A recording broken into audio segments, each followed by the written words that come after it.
America ने पहली बार खुलकर कहा है कि वो इज़राइल और सऊदी अरब में नॉर्मल रिलेशनशिप चाहता है, मतलब उसकी इच्छा है। गल्फ़ देशों के 3 दिन के दौरे पर रवाना होने से पहले अमेरिकन विदेश मंत्री एंटनी ब्लिंकन, सब जानते हैं, काफ़ी अच्छा चेहरा है, ने कहा अमेरिका की नेशनल सिक्योरिटी के लिए बहुत ज़रूरी है कि इज़राइल और सऊदी अरब के बीच नॉर्मल रिलेशनशिप हो जाएं। एंटनी ब्लिंकन ने बयान में जो कहा वह अपने आप में सामान्य बात नहीं है, यह वर्ल्ड डिप्लोमेसी में बेहद अहम मायने रखती है। पिछले महीने ही इज़राइल सरकार ने माना था कि सऊदी अरब से बैकडोर डिप्लोमेसी के तहत, मतलब चुपचाप से डिप्लोमेसी की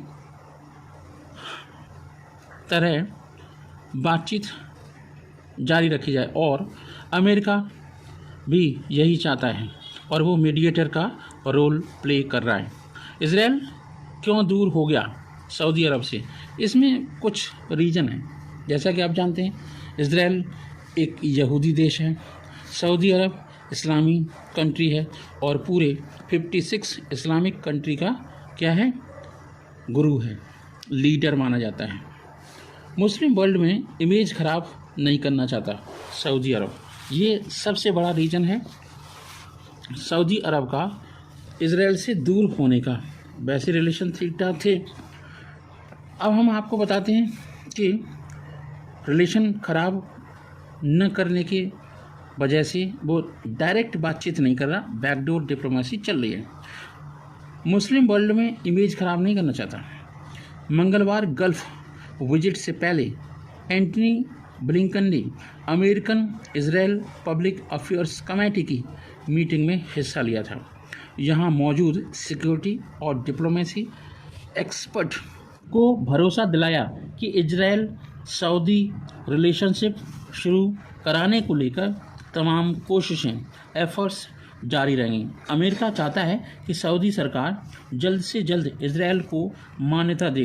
एंटनी ब्लिंकन ने कहा कि मेरे रियाद और जेद्दा दौरे का भी यही मकसद है। इस मीटिंग में एंटनी ब्लिंकन ने माना कि इज़राइल सऊदी डिप्लोमेटिक रिलेशनशिप शुरू कराना कोई आसान काम नहीं है और इसमें वक्त लगेगा। हालांकि अमेरिका इसे एक टारगेट की तरह देखता है और जल्द से जल्द हासिल करना भी चाहता है। अमेरिकी फॉरेन सेक्रेटरी ने भरोसा दिलाया कि इस प्रोसेस में फ़लस्तीन के मुद्दों को, हितों को ध्यान में ज़रूर रखा जाएगा। और मीटिंग में मौजूद इज़राइल सऊदी मामले के एक्सपर्ट सलाम शेजवानी ने कहा कि सितंबर 2020 में अमेरिका ने अब्राहम अकॉर्ड कराया था और ये बहुत कामयाबी वाला भी था। अब्राहम अकॉर्ड के वक्त आपको बता दें डोनाल्ड ट्रंप प्रेसिडेंट थे। उस वक्त यूएई, बहरीन, मोरक्को और सूडान ने इज़राइल को मान्यता भी दे दी थी। आज इज़राइल और यूएई के बीच डिफेंस और ट्रेड का बहुत तेज़ी से विकास हो रहा है और ये काफ़ी बढ़ भी रहा है।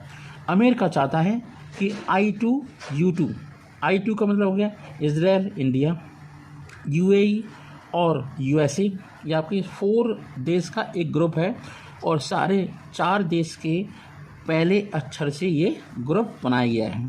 ठीक है, ये पहला अक्षर अल्फ़ाबेट से लिया गया है। वर्ल्ड मीडिया में पिछले साल से ही यह खबरें आ रही हैं कि गल्फ़ की सबसे बड़ी ताकत सऊदी अरब जल्द इज़राइल को मान्यता दे सकता है। कुछ दिन पहले यूएन में सऊदी अरब के परमानेंट रिप्रेजेंटेटिव अब्दुल्ला अल मुअल्लिमी ने कहा कि हम इज़राइल के साथ संबंध सामान्य करने के लिए प्रतिबद्ध हैं। ज़रूरी है, हम चाहते हैं, लेकिन उसे 2002 के अरब शांति प्रस्ताव की शर्तें माननी होंगी किसे, इजराइल को। अब्दुल्ला ने आगे कहा कि इजराइल को उन सभी क्षेत्रों से अपना कब्जा हटाना होगा जो उसने 1967 में केवल 6 दिन के अंदर जंग के दौरान कब्जा कर लिया था, और फ़लस्तीन को आज़ाद मुल्क मानना होगा। अगर इजराइल हमारी मांगों को पूरा कर देता है, अब्दुल्ला का कहना है, तो सिर्फ सऊदी अरब ही क्यों, सभी 57 मुस्लिम देश उसे मान्यता देने को तैयार हैं।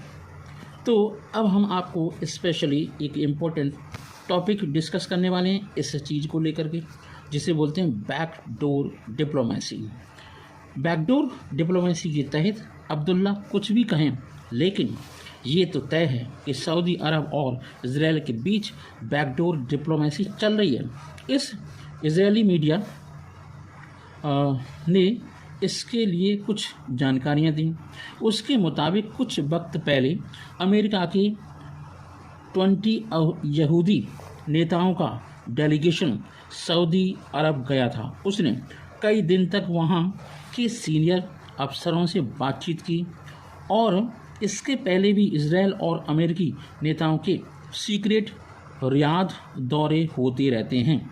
पिछले दिनों इजराइल के विदेश मंत्री ने एली कोहेन ने कहा था कि बहुत मुमकिन है, पॉसिबल है कि 6 महीने में ही इजराइल और सऊदी अरब के बीच डिप्लोमेटिक रिलेशनशिप बहाल हो जाएं, कंटिन्यू हो जाएं। पिछले ही हफ्ते खबर आई थी कि इजराइल के प्रधानमंत्री बेंजामिन नेतन्याहू ने हाल ही में 2 बार सऊदी अरब के क्राउन प्रिंस मोहम्मद बिन सलमान MBS से बातचीत की थी। जय हिंद, जय भारत।